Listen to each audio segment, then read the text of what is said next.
Hello, everyone. Happy Monday. Happy Fed week. How is everyone doing? Good morning, John. Good morning, Patrick. Let's make sure everything all right. Camera looks good. Not blurry today.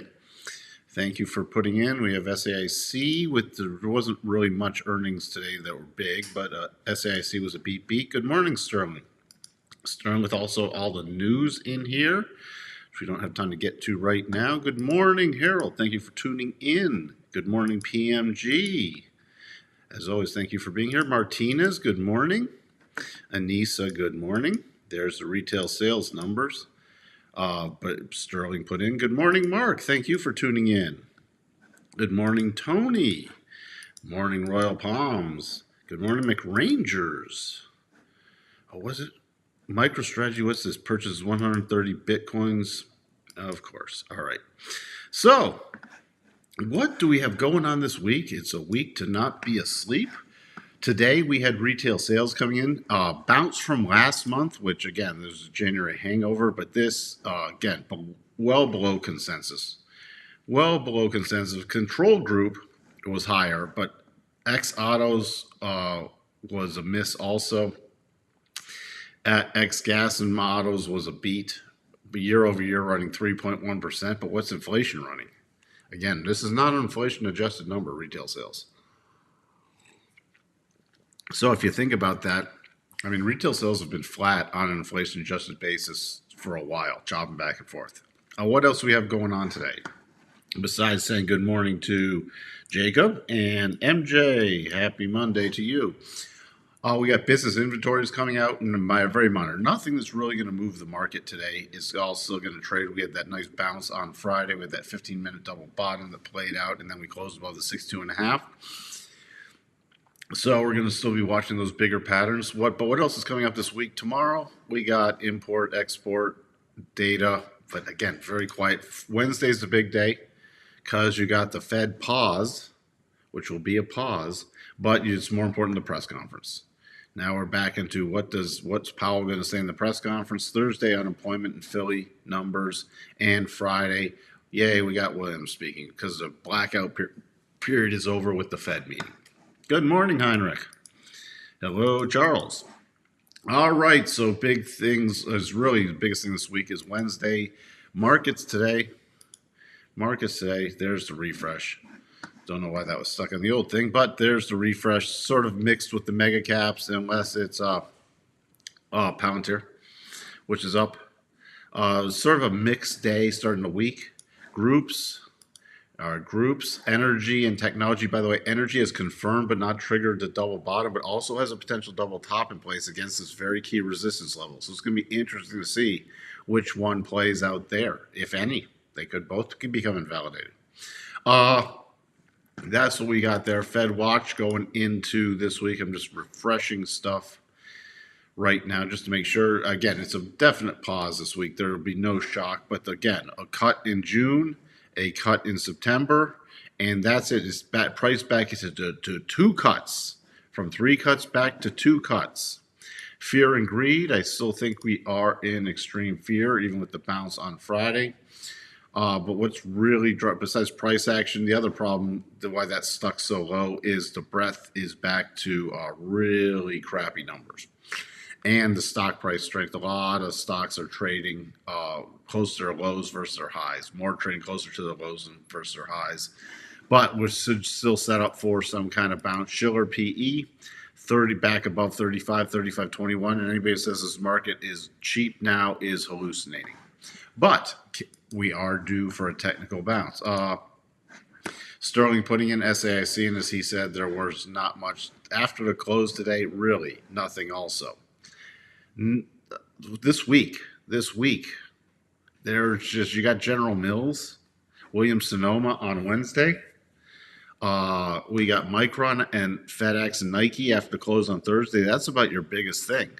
NIO on Friday, but there's just not a lot. There's companies reporting, but not a lot that's going to move the markets.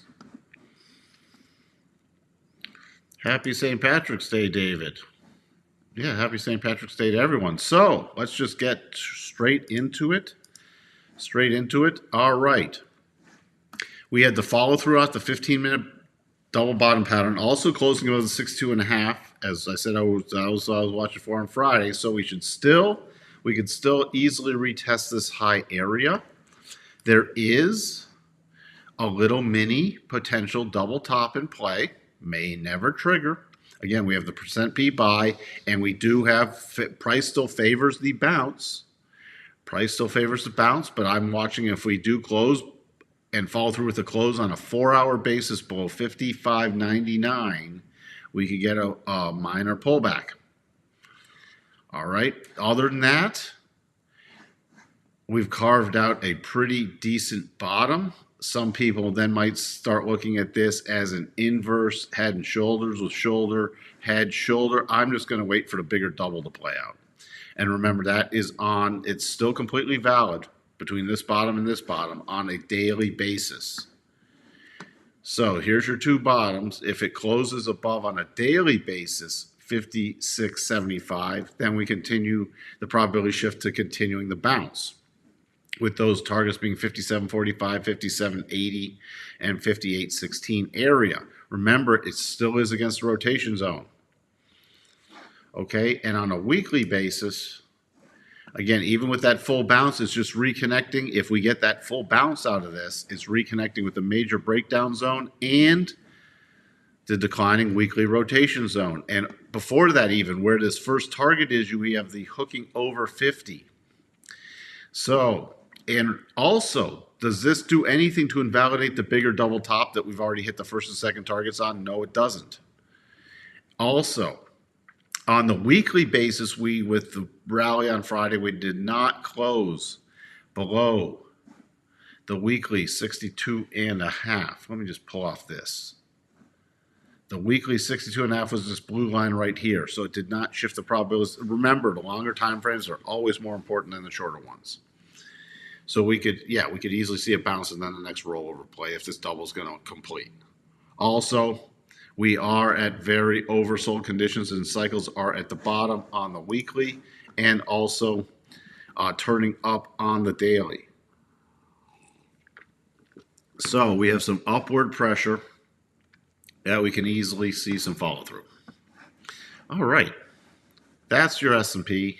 The NASDAQ, it's really easy to see a double bottom on this one. Really easy. Here's your double bottom.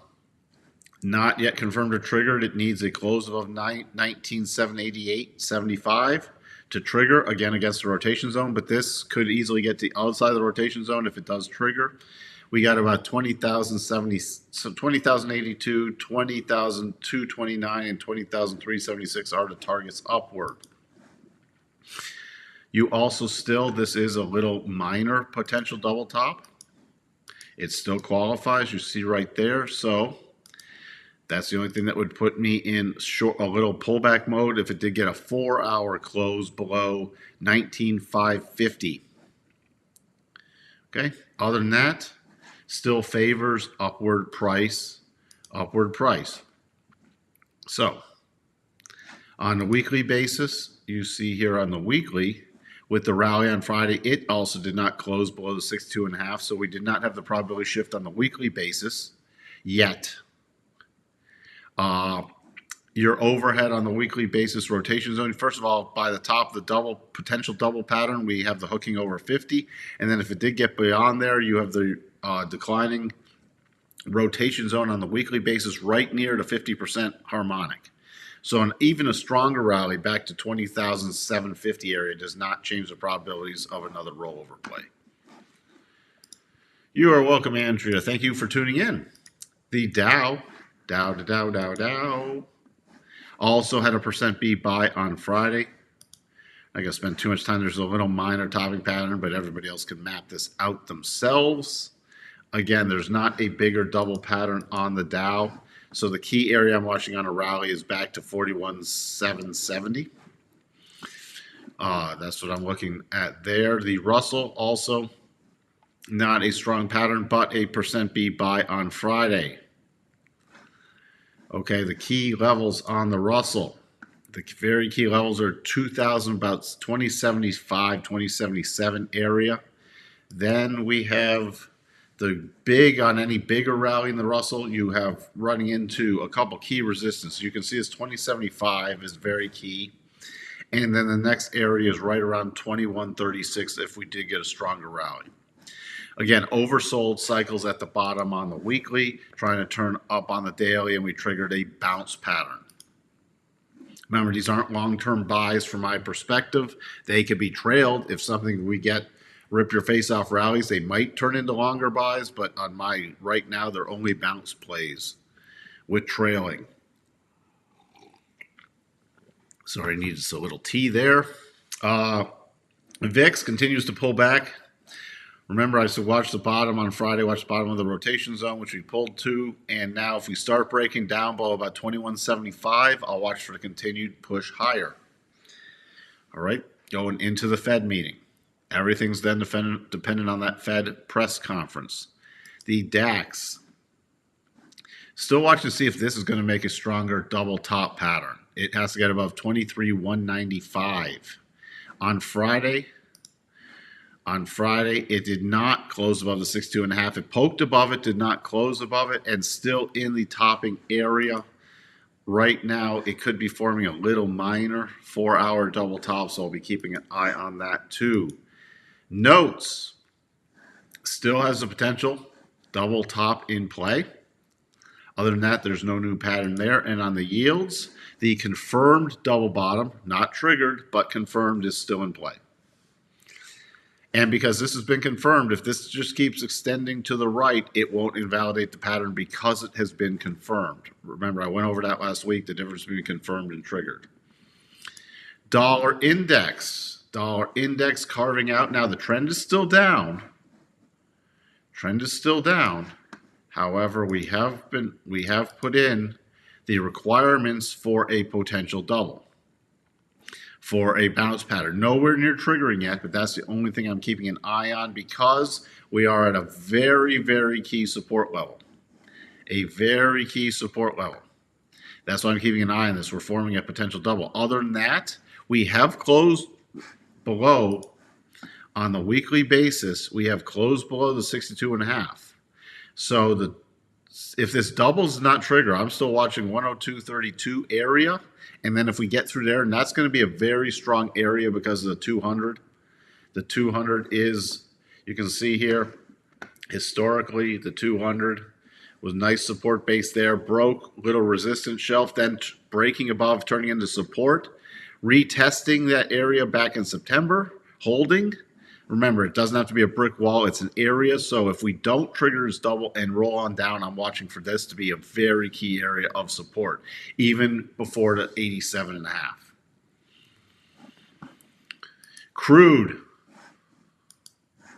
Crude does have a confirmed but not triggered double bottom. Double bottom there. It also has a little minor double top pattern.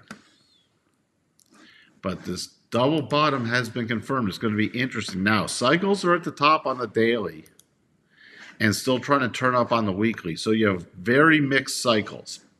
So right now, unless it's sit on my hands from my perspective, unless one pattern or the other triggers, or unless you're scalping it. What else? We got gold.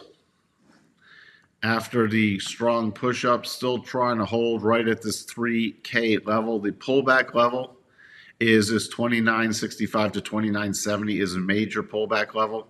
Remember, we had a harmonic at this 3,015 area, and we hit a high of 30.17, and now we're pausing right there. If we take out this high, the next key target is 30.63. Now, I would not be surprised being overbought to at least see some consolidation or a possible pullback to the prior breakout zone. Keep that in mind too. All right.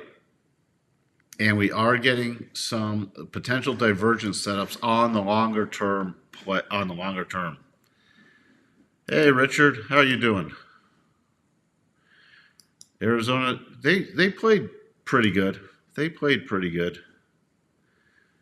Good morning. They hung in there for a while. Good morning, Eric. What else do we have? We have the Yenster coming up to the prior breakdown zone. This little breakdown zone, still no major pattern here. The trend is still technically down with cycles at the top, but I'm going to be watching it. We're waning momentum on the yen. Waning momentum against a very key level down here. So I'm going to be watching to see if the yen goes on at least a little stronger bounce for a weakening pattern. It's got a lot to prove to really start getting a bottoming pattern. Euro watching to see if we put in the requirements right here we're not quite there yet, for a potential double top. It has to get above 109.16 to put in a potential double top. That's what I'm going to keep an eye on. Other than that, the trend is still up, but I am watching this as waning momentum also in the euro. Your Spideys still has a potential double bottom on the daily basis, still needs a close above 564.02 on a daily basis. So that's where we sit. Also, Friday was a percent beat buy, confirmed by the closing above the prior day's high. So in order to keep the bounce going, right now, slight gap down. So I'll be watching for the gap fill to the upside on any strength into the morning. Other than that, that's what you got in the spiders. And that could easily take us potentially back to the max target of 575.45 area. The Qs, this was not a percent beat buy, but we still do have the potential double bottom. Looking like the trigger point, the confirmation point is above 481.06 with a follow-through close to trigger the pattern. 481.06 is the key level there. And you see that could easily take it back to the 200 area within the rotation zone overall without changing the downtrend pattern. So we still have some upward patterns, both spiders and Qs, just like the futures. Bitcoin, not really much to talk about here, just trading against the prior major breakdown zone. And, you know, it's stalled out at this first target, but I'm still going to be watching for longer term rollover plays. Now, if we continue the market rally, I'll keep watching for the good old Bitcoin to possibly run up. Next key area would be about 88,800. But I'm still going to be looking for more rollover plays, especially when the market rolls over.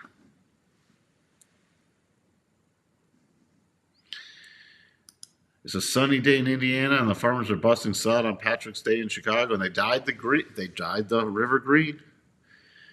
Dyed the river green. I miss the old going down to the river for St. Patty's Day in my younger years. But I do not miss the cold. Did I say good morning, Eric? Palantir has triggered inverse head and shoulders on the 4-hour that would take it back to, well, Palantir.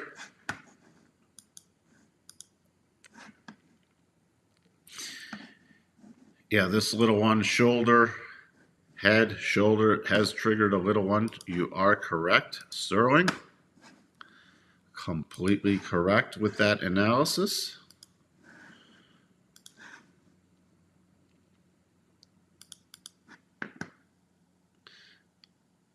So that could take it back to a little bounce play. Again, it's against still the rotation zone. But also, this does not change the downward nature of it. This would be a bounce play only. Palantir, hold on, let me fix something. I have to move these down. And I have to put on my strong magnet because now I have strong and weak magnets. The only thing for Palantir, it has to sustain above 106. So this is a key bounce play only into the prior 50% harmonic. By the way, it still favors another rollover. Still favors another rollover. Based off of probabilities, but that could definitely be a bounce play. MJ. Let's take a look at Apple. Remember we said watch for it on the weekly, and it did on the weekly. You are correct, MJ. So Again, we can get bounce plays in this, but this has also triggered a massive double top pattern on Apple, which could take it back to the 200 week. So would I be aggressively buying something here? No. If it was playing this, it would be for bounce plays and then watch for rollover plays. What else do we have? Well, there we go. There we go. By the way, the reason I brought this one up, still expecting Meta to drop a little, but Meta's got a little potential double bottom. And Meta's become pretty with some divergence down here. So that's the only thing I'm watching. If things were like this to trigger, we could get a little stronger bounce in the overall market. So you got Meta there. Google has a little 4-hour potential double to take it back, and there's a gap fill left behind. Look at that. So you do have a potential double bottoms in a couple of the mega caps. So do keep an eye on those, even if you're not trading those, because if these trigger, we could get a little stronger bounce in the overall market. Tesla does not. That does not mean Tesla can't rally, but major overhead resistance at 280, 280, 282 in Tesla. NVIDIA has had the strong bounce. A lot of buying pressure in this again. A lot of buying pressure, but it's coming in some very key overhead resistance, especially around 127, 128. 127 to 129 is very key resistance in that. So could we still see some more upside in NVIDIA? Yep. We still got cycles climbing, and we are not yet overbought. So keep these things in mind also. If we do trigger, and back in the futures, if we do trigger some of these double bottom patterns, it can easily lead to a stronger bounce. What else? Amazon also. Potential double bottom. You see it right here. Now, these are against the rotation zone, so they don't have to play out to the full targets. But keep an eye on Amazon also. A close above 201.52 triggers the double. And things have come down a long way, so would not be surprised to see a lot of these bounce plays potentially setting up. All right. So that's where we sit with some of these things. Yeah, I saw that. Buffett is in talks to dump Berkshire's real estate brokerage. Probably a smart thing. He's no dummy. The XHB, home builders. No, that double minor did not trigger, but the massive play. I tweeted about this. With your shoulder, head, shoulder, which has been triggered. Oops, did not mean to move that one. Your massive play that's been triggered here. And within that, there was a minor double top in there within the bigger play. So this can still see. I'm watching for this to reconnect with 83 area. The weekly 200, a prior breakout zone right down here. Now, this might take a while. This might take a while to reconnect down here, but overall would not be aggressively buying the home builders ETF. Thank you. Thank you, Anissa. So that's where we sit right now. I will be watching. The only thing that puts me on the short-term pullback mode, which may never trigger, is this little mini double top. Other than that, watching for follow-through on the %B buy, and I will talk to everyone again tomorrow. Have a wonderful trading day. Bye for now.